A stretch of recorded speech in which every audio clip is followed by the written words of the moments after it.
देखना इसे मिसलेनियस करते हैं हम लोग। और पहला क्वेश्चन देखना, आप लोग सब लोग पढ़ोगे, यहाँ देखोगे आप लोग, बस उसकी चीज़ों को छोड़ दो, यहाँ देखो, अपना बुक को देखो, फॉलो करो। क्वेश्चन फर्स्ट क्या बोला गया मेरे पास, decide among the following sets which sets are subset of one and another. इसको बताना है आपको कि यहाँ पे हमारे पास 4-5 सेट दिए हुए हैं, कौन से सेट किसका सबसेट है, इस बात को देखना है। तो मेरे पास पहले वाले क्वेश्चन में बोला गया है कि एक सेट पहले का फर्स्ट पार्ट में मेरे पास जो सेट दिया हुआ है ए है, ये है X such that X belongs to R और and X satisfy X square minus 8x plus 12 equal to 0। एक सेट तो ये है। इसी में दूसरा वाला पार्ट बी है हमारे पास, बी क्या बोला गया है, बी है हमारे पास 2, 4, 6 और इसी में हमारे पास सी एक सेट है, सी क्या बोला गया 2, 4, 6, 8 डॉट डॉट डॉट। इसी में एक और सेट है डी जिसके अंदर ओनली वन एलिमेंट है 6। अब क्वेश्चन क्या बोला था कि इसमें आप डिसाइड करोगे ये चारों सेट तो है मेरे पास दिया हुआ, ये चारों सेट में कौन सा किसका सबसेट है। तो देखते हैं अगर हम हैं कि ए सेट है तो ए के पास एलिमेंट मुझे नहीं पता कौन सा है, लेकिन ये पता है कि हमारे पास सेट ए का एक इक्वेशन है x square minus 8x plus 12 equal to 0।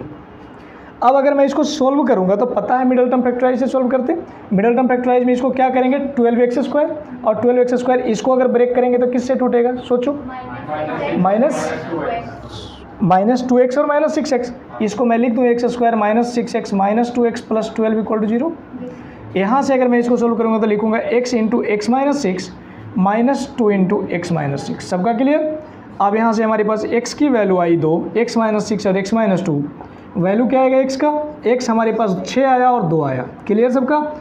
It means हम कहेंगे कि a सेट के पास हमारे पास 2 एलिमेंट है 2 और 6, b सेट के पास एलिमेंट दिया हुआ है ऊपर, c सेट के पास एलिमेंट दिया हुआ है और d सेट के पास एलिमेंट दिया हुआ है। मैं बात करता हूँ एक बार थोड़ा सा आप लोगों के साथ सबसेट का। सबसेट, ये सबसेट क्या होता था याद है आप सबको। जैसे मैंने कोई एक सेट लिखा, इसके अंदर एलिमेंट मैंने लिखा 1 और 2, इसका अगर मैं सबसेट निकालूंगा तो क्या करते थे, मैं प्रत्येक सेट के सबसेट के लिए पहला लिखता था फाई एक एलिमेंट है, फाई एक सेट है जिसके पास कोई एलिमेंट नहीं होता था, पता है बात। अब इसके बाद फाई के बाद मैं क्या लिखूंगा, इसके प्रत्येक एलिमेंट को निकालूंगा बाहर और इसको बना दूंगा सेट, इसको बना दूंगा सेट। अब अलग अलग निकाला, एक को एक बार निकाला, दूसरे को दोबारा निकाला। अब फिर क्या करेंगे, इन सब को एक साथ निकाल लूँगा, यही तो होता था सबसेट। अब बात की जाए कि यहाँ पे देखो ध्यान से, ए सेट के पास आया 2, 6 और बी सेट के पास है 2, 4, 6। इट मीन्स ए में जितने एलिमेंट हैं क्या बी में है, तो ए में जितने एलिमेंट हैं क्या बी में नहीं है। इस कंडीशन में क्या कहेंगे कि ए सेट तो बी का सबसेट होगा। क्यों होगा, अगर यहाँ से मैं पूछूं कि इन सबको मैं अलग अलग सेट बना दूँ, इसको मैं कह दूँ A1 सेट, इसको मैं कह दूँ A2 सेट, इसको मैं कह दूँ A3 सेट और इसको मैं कह दूँ A4 सेट, तो सोचो ना A1 सेट को क्या सबसेट कहूँगा, ए का कहोगे ना। A1 सेट के पास जो एलिमेंट है वो ऑलरेडी इससे ही तो निकल के आया, इसके अंदर पहले जो स्टार्टिंग ए सेट हुई थी किससे, फाई से, ब्लैंक से, इम्प्टी से। अब यहाँ पे अगर पूछा जाए कि A2 सेट के पास जो एलिमेंट है क्या ए से बिलोंग करेगा, ए का सबसेट होगा, A2 सबसेट होगा ए का, कहोगे हाँ होगा। इसी में A3 सेट क्या ए का सबसेट होगा, A4 भी ए का सबसेट होगा। इट मीन्स हमने ये नियम बताया था कि कोई भी सेट अपना तो सबसेट होता ही है, ये बात पता सबको। अब एक बात और मैं बोल रहा हूँ, अब यहाँ से देखना है मुझे कि A is a subset of B लिखा, क्यों लिखा, क्योंकि ए के पास जितने सारे एलिमेंट थे ऑलरेडी बी में थे। क्लियर। अब मैं पूछता हूँ क्या ए सेट सी का सबसेट है, कहोगे बिल्कुल, क्योंकि ए के पास जो एलिमेंट हमारे पास है 2, 6 ऑलरेडी सी में भी है, तो यहाँ पे लिखेंगे A is a subset of C also. कोई दिक्कत। अब ए के पास जो एलिमेंट था क्या डी में है, कहोगे नहीं। इट मीन्स डी, ए क्या डी का सबसेट होगा, पर मैं क्वेश्चन को उल्टा करता हूँ, क्या डी ए का सबसेट होगा, क्योंकि डी के पास जो एलिमेंट है ए में है, तो हम कहेंगे D is a subset of. अब एक बात और, ए से मैंने सबको चेक कर दिया, अब मैं पूछता बी क्या सी का सबसेट है, कहोगे बी के पास एलिमेंट है 2, 4, 6 ऑलरेडी इसमें है, इसलिए यहाँ पे कहोगे B is a subset of C होगा। अब उसके बाद बी क्या डी का सबसेट है, बी क्या डी का सबसेट है, कहोगे बी डी का सबसेट नहीं है। वजह क्या है, क्योंकि बी के पास ज़्यादा एलिमेंट है, डी के पास तो एक ही है। पर उल्टा अगर देखोगे तो फिर से कहोगे D is a subset of. अब एक लास्ट, सी क्या डी का सबसेट है, पर डी क्या सी का सबसेट है, यहाँ पे लास्ट में लिखे हैं D is also a subset of, D is also a subset of C. यही आंसर होगा। क्वेश्चन 2 पढ़ना बुक में। क्वेश्चन सेकेंड देखो जल्दी। क्वेश्चन सेकेंड क्या बोला गया था, हमारे पास दिया हुआ है in each of the following determine whether the statement is true और false, if it is true prove it, if it false give an example. अगर ये ट्रू है तब भी उसको दिखाइए, बताइए क्यों ट्रू है, और अगर फॉल्स है तो एक एग्जाम्पल से बताइए, है ना। अब बोला गया है if x belongs to a, question क्या है मेरे पास, दूसरा का फर्स्ट पार्ट बोला गया है x belongs to a and a belongs to b, then x belongs to b। ये ट्रू है या फॉल्स है, इस बात को देखते हैं। कैसे बताया गया है, एग्जाम्पल लेके। एग्जाम्पल देखते हैं। एग्जाम्पल में मैंने क्या क्या देखा है, अगर लेट बी सपोज x एक सेट है जो कि x एक एलिमेंट है जो कि a से बिलोंग कर रहा, इसका मतलब a हमारे पास सेट रहा होगा जिसके अंदर x y z कोई एलिमेंट रहा होगा। क्लियर है, नॉट क्लियर। इसलिए हमने यहाँ पे इस कंडीशन को देखते हुए लिखा कि x एक एलिमेंट है जो कि a से बिलोंग करता। अब बताइए कि a बिलोंग्स टू b, इसका मतलब ये हुआ कि मैं कह सकता हूँ कि b हमारे पास एक सेट है जिसके अंदर a सेट एलिमेंट के रूप में शो हुआ है, यही बोलेंगे ना। तो b एक हमारे पास सेट है जिसके अंदर a एलिमेंट के रूप में शो हुआ है, तो इसको x y और z तीनों को मैंने एलिमेंट बना दिया और मैंने यहाँ पे दे दिया p q r और क्लोज कर दिया। अब बताओ सोच के जल्दी, क्या a b से बिलोंग कर रहा? कहोगे बिल्कुल, ए पूरा अपने आप में एक सेट था, इसको सबको उठाया और बी सेट में ला के रख दिया एलिमेंट के रूप में, तो कहेंगे ना ए बिलोंग्स करेगा बी से। क्लियर। अब लास्टली बोला गया कि क्या एक्स बिलोंग्स टू बी, कहोगे x belongs to B, therefore x belongs to B. कहोगे बिल्कुल नहीं। क्यों नहीं? क्योंकि एक्स के अंदर जो एलिमेंट था, x belongs to B, x अपने आप में क्या था, ए का एक एलिमेंट, इंडिविजुअल एलिमेंट, पर इसका इंडिविजुअल एलिमेंट का यहाँ कोई औचित्य नहीं रहा, ये पूरा कंप्लीट एक्स अपने आप में एक सेट बन के आया है। तो इट मीन्स एक्स तो बी से बिलोंग कैसे करेगा, एक्स बाई जेड बी से बिलोंग करेगा। यस और नो, समझा इस बात को? तो यहाँ पे लिख दें therefore X not belongs to B और this statement is false. Clear कर लोगे? इसको लिखो जल्दी। B equal to A union C and A intersection B equal to A intersection C, ये बात दोनों दिया हुआ है। बहुत ध्यान लगाना, हमें शो करना है बी को सी के बराबर, तो मैं बी को सी के बराबर प्रूव करने के लिए मुझे क्या करना पड़ेगा, हम यहाँ पे दो नियम जानते। क्या नियम जानते? A intersection B union C को कहते थे A intersection B union A intersection C, पता है बात। और दूसरा एक और प्रॉपर्टी हमारे पास होता था A union B intersection C equal to क्या लिखा था मैंने, इसको मैंने लिखा था A union B intersection A union C. Clear? क्या कहते थे इसको? इसको हम कहते थे डिस्ट्रीब्यूटिव प्रॉपर्टी। Distributive property. अब मेरी बात सुनना, यहाँ से अगर देखा जाए तो हमने बी को सी के बराबर करना, तो मैं गिवन वाले पार्ट को लेता हूँ, हमारे पास दिया हुआ था A union B equal to A union C. इन दोनों में मैंने क्या किया था, टेक किया था, taking both side intersection of B. क्यों ऐसा किया था? बी का इंटरसेक्शन करने का मतलब है कि मुझे बी को लाना पड़ेगा। क्लियर ना? तो किसी भी से मैं बी को इंटरसेक्शन करूँगा तो बी का कुछ पार्ट तो आएगा। यहाँ से अगर देखा जाए तो मैंने यहाँ पे लिखा A union B intersection of B equal to A union C intersection of B. कोई दिक्कत? अब इसको जब मैंने देखा तो पता चला क्या कि यहाँ से ये बात तो प्रॉपर्टी लगाने के बाद क्या आएगा, यही आएगा ना, A intersection B union B intersection B आएगा, इक्वल टू यहाँ पे क्या आएगा, A intersection B union A intersection B union क्या आएगा, सी इंटरसेक्शन बी आएगा। अब यहाँ से देखना, इसको मैं क्या कहूँगा, बी इंटरसेक्शन बी को बी ही कहूँगा। अब ये बी का यूनियन ए इंटरसेक्शन बी के साथ, बी का यूनियन ए इंटरसेक्शन के बी के साथ, क्या डायरेक्ट में बी कहूँ इसको? समझना इस बात को। मैंने क्या बोला कि इस लाइन में भी मैंने बोला था कि इसको तो मैं लिखूंगा ए इंटरसेक्शन बी, और इसको मैंने कह दिया यूनियन में बी। कोई दिक्कत? बी का बी के साथ इंटरसेक्शन बी ही होता। यहाँ पे इस बात को समझना कि अगर मेरे पास दो सेट हैं और एक है हमारे पास ए इंटरसेक्शन बी, इसका मतलब इसके बारे में बोल रहा और फिर यूनियन लगाया गया बी के साथ, तो ये बी पूरा था मेरे पास। इन दोनों का यूनियन का मतलब होता सोसाइटी, ग्रुप, सब आएगा, ये भी आएगा, ये भी आएगा। इट मीन्स हम यहाँ से डायरेक्ट नीचे लिख कर बी कह दें, कोई दिक्कत? समझे इस बात को? अब इक्वल में देखना, इसको क्या लिखेंगे? इसको एज इट इज़ रहने दो, A intersection B union C intersection B. यहाँ भी ऐसे ही आएगा, A intersection B union C intersection B. इसको छोड़ के इक्वेशन 1 कर दो। अब बात आई कि मेरे पास दूसरा एक और तरीका था। दूसरा क्या था कि बी तो मैंने निकाल लिया इक्वेशन के फॉर्म में, बी को मुझे इसके बराबर नहीं दिखाना था, बी को मुझे किसके बराबर दिखाना था? सी के बराबर। तो मैं फिर से क्या करूँगा, गिवन वाला पार्ट जो मेरे पास था उसको रखूँगा और इसके अकॉर्डिंग फिर से टेक करूँगा, taking both side intersection of C. होगा क्या ये? A union B intersection of C और A union C intersection of C. ध्यान देना है, आगे बात है, यहीं पे गलती हुई थी, ये निकल चुका। अब समझना यहाँ से क्या लिखेंगे, इसको क्या मैं लिखूँगा? A intersection C union B intersection C. अब इसको क्या मैं डायरेक्ट ये सारी बात को मिटाकर सी कह दूँ? बात समझ में आई ना? सी क्यों कह दिया?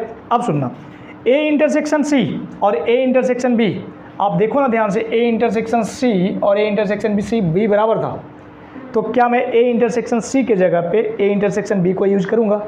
क्या मैं इसको भी ऐसा ही लिखूँ, A intersection B union B intersection C, ये भी है, बी इंटरसेक्शन सी ये भी है, आएगा? इक्वल टू सी कहूँ, इक्वेशन 2 कहूँ और ब्रैकेट में लिख दूँ कि यहाँ पे इसके बराबर ये क्यों लिया? क्योंकि ये दिया हुआ था, ए इंटरसेक्शन सी बराबर ए इंटरसेक्शन बी। कोई दिक्कत?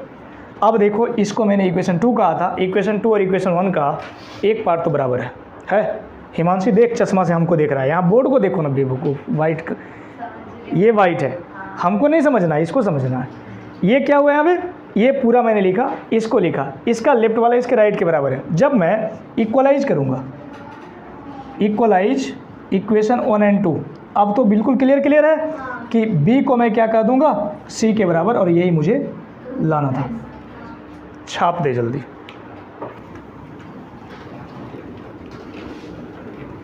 क्वेश्चन 4 ध्यान से पढ़ोगे आप लोग। क्वेश्चन 4 देखना एक बार, क्वेश्चन 4 में क्या बोला गया है। क्वेश्चन 4 में बोला गया 4 पार्ट दिए हुए हैं, ये क्या क्या कहे हैं इसको देखना, सुनना ध्यान से, कि so that the following 4 conditions are equivalent. Equivalent का मतलब होता है कि सारे के सारे बराबर दिखने चाहिए, एक जैसे होने चाहिए। पहला पार्ट क्या बोला गया है कि पहला पार्ट इसमें A is a subset of B, A is a subset of B. दूसरा पार्ट बोला गया है A minus B equal to 5, और तीसरा पार्ट इसमें बोला गया A union B equal to B और A intersection B. Fourth part हमारे पास है A intersection B equal to A. ये चारों के चारों बातों को एक जैसा दिखाना है। इट मीन्स मान लो ऐसा कि हमारे पास 4 स्टूडेंट हैं। कौन कौन है? अंश है, सुप्रिया है, अरमाना है और ये हिमांशी है। बोला जाए कि ये चारों को एक जैसा दिखाओ, तो एग्जाम्पल मैंने बिल्कुल परफेक्ट ढूंढा है। चारों की हाइट सेम है, क्लियर है नॉट क्लियर? लगभग सेम है। तो ऐसा ही इसको दिखाना है कि ये चारों के चारों इक्विवेलेंट होने चाहिए। अंतर सिर्फ इन सब में एक है, अंश लड़का है, बाकी सब गर्ल्स है। क्लियर ना? यहाँ देखना, इसमें मैंने क्या देखा कि इसको इसके इक्विवेलेंट दिखाना। कैसे दिखाएंगे? मैं पूछता कि पहला वाला जो कंडीशन मेरे पास A is a subset of B दिया, इसका मतलब क्या है? इसका मतलब ये है कि ए बी का सबसेट होगा। अभी मैंने सबसेट की बात बताया था कि अगर ए के पास हमने देखा था 1 और 2 एलिमेंट था और बी के पास हमने देखा था 1 2 3 4 5 ये एलिमेंट थे, तो मैं क्या कहूँगा, ए में जितने सारे एलिमेंट थे ऑलरेडी बी में है, इसलिए कहा था A is a subset of B. Yes और नो? इट मीन्स ए एक ऐसा छोटा सा सेट है जो बी से निकल के आया है, यही था ना सबसेट। तो यहाँ पे क्या बोला गया कि A is a subset of B, इसका मतलब ये है कि ए एक ऐसा सेट है जो बी से निकल के आया। इट मीन्स ए के सारे एलिमेंट बी में है, कह सकते हैं ये बात। तो मैं यहाँ पे लिखूँ all elements of A are in set B. कोई दिक्कत? अब सुनना, ये पहला कंडीशन मेरे पास था, मुझे इक्विवेलेंट प्रूव करना था। इक्विवेलेंट के केस में मैं क्या करूं, अगर मैं अंश को सुप्रिया के बराबर, फिर सुप्रिया को अरमाना और अरमाना को फिर हिमांशी के बराबर करते तो चारों के चारों बराबर हो गए ना। यही काम मैं करने वाला हूँ, पहले वाले को दूसरे के बराबर, पहले वाले को दूसरे के बराबर।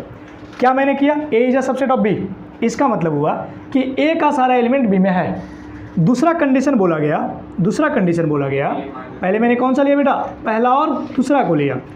दूसरा कंडीशन बोला गया a minus B equal to 5।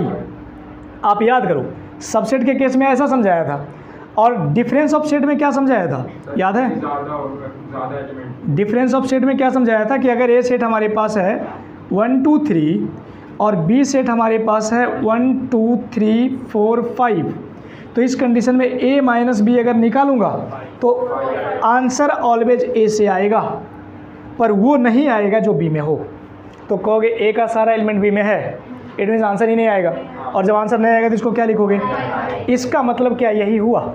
a minus B का मतलब 5, a माइनस बी का मतलब 5, इसको हम कह सकते हैं कि a के सारे एलिमेंट b में है। इट मीन्स यहाँ भी इस बात को मैं लिखूँ ब्रैकेट करके कि all elements of set A are in set B. कोई दिक्कत? अब बताओ, देयरफॉर फर्स्ट वाला क्या सेकंड के इक्विवेलेंट है?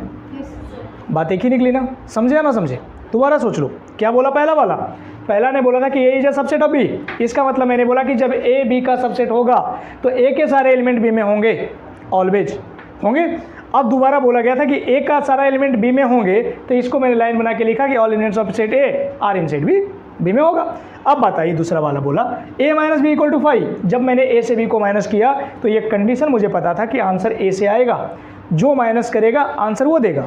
अब जब आंसर वो देगा तो उसके पास तो ज़्यादा एलिमेंट होने चाहिए ना, और आंसर 5 आ रहा है, इसका मतलब उसके पास ज़्यादा नहीं है। ज़्यादा किसके पास है? दूसरे वाले के पास। अब यहाँ से भी नई नियम निकल के आई कि a का जो जितना सारा एलिमेंट था ऑलरेडी b में था, तो माइनस करने पे 5 आएगा। तो ये दोनों तो एक ही बात बोल रहा है ना, क्लियर? अब मैं बेटा ले रहा हूँ दूसरा और तीसरा। कौन सा ले रहा हूँ? Second and third. सेकेंड बात क्या है? सेकेंड बोला गया A union B equal to B. A union B equal to B क्या समझा आपने? मैं इस बात को एग्जाम्पल से नहीं समझाता, डायरेक्ट सोच बता। A union B equal to B, A और बी का यूनियन बी है, इसका मतलब ए के सारे एलिमेंट क्या बी में रहे होंगे? मतलब मैं समझा रहा हूँ यहाँ पे कि अगर हमने ए को एक सेट बनाया जिसमें लिखा 1 2 और बी को मैंने एक सेट बनाया 1 2 3 4, तो बताओ ए यूनियन बी को मैं क्या लिखूँ? 1 2 3 4। और इस कंडीशन में क्या इसको बी नहीं कहूँ? समझे? इट मीन्स इससे भी निकाल के मैं देखूँ अगर, तो क्या कहोगे कि बी के अंदर जितने सारे एलिमेंट हैं उसमें ही तो ए है। तो मैं यहाँ से इसी लाइन को फिर से लिखूँ, all elements of set A are present in set B also. Clear? अब सुनना, तीसरे वाले का मतलब ये निकला, तीसरे वाले का मतलब ये निकला। और दूसरा वाला का मतलब क्या था? ऑलरेडी यही था, इसलिए मैं लिख दूं देयरफॉर सेकेंड वाला पार्ट भी थर्ड के बराबर होगा। सबका क्लियर? समझा भाई? थर्ड वाला पार्ट क्या बोला? थर्ड वाला ने भी बोला कि ए के जितने सारे एलिमेंट हैं बी में हैं, और सेकेंड वाला और फर्स्ट वाला तो कह ही चुका था ये बात कि all elements of set A are in set B. चौथा वाला पार्ट दूसरा और तीसरा को कर लिया। अब मैं किसको ले रहा हूँ? थर्ड एंड फोर्थ, तीसरा और चौथा को ले रहा हूँ। तीसरा और चौथा को ध्यान से देखना, क्या बोला गया है? तीसरा मेरे पास A union B equal to B. इस बात को मैं दोबारा एक बार रिपीट कर देता हूँ, A union B equal to B. इसका मतलब ये आपने लिखा ऊपर, क्या लिखा? All elements of A are in set B. ये तीसरा कहा गया है। चौथा क्या कहा था? A intersection B equal to A. क्या समझे? दो सेट का इंटरसेक्शन ए है, इट मीन्स ए के अंदर वो जो एलिमेंट है वो बी में भी है। क्लियर ना? यही बोला गया ना कि A intersection B equal to A का मतलब हुआ बेटा कि ऐसा दो सेट और ऐसा दो सेट में ये वाला पार्ट इंटरसेक्शन का होता। मैंने ऊपर बना के रखा है कि ए के पास ये और बी के पास ये। अगर इन दोनों से देखा जाए ए इंटरसेक्शन बी क्या आएगा? कहोगे 1 2 आएगा। अब 1 2 आएगा तो इस कंडीशन में क्या इसको ए नहीं कहेंगे, ए कहे इसका मतलब क्या हुआ कि 1 2 वो एलिमेंट है जो बी में भी था, तो इसका मतलब यही लिखूँ same all elements of A are in set B. Therefore तीसरा वाला पार्ट चौथे के बराबर, और यही मैंने बोला था कि पहले को दूसरे, दूसरे को तीसरे, तीसरे को चौथे। इसका मतलब क्या हुआ, so all first second third and fourth are equivalent. छापो जल्दी।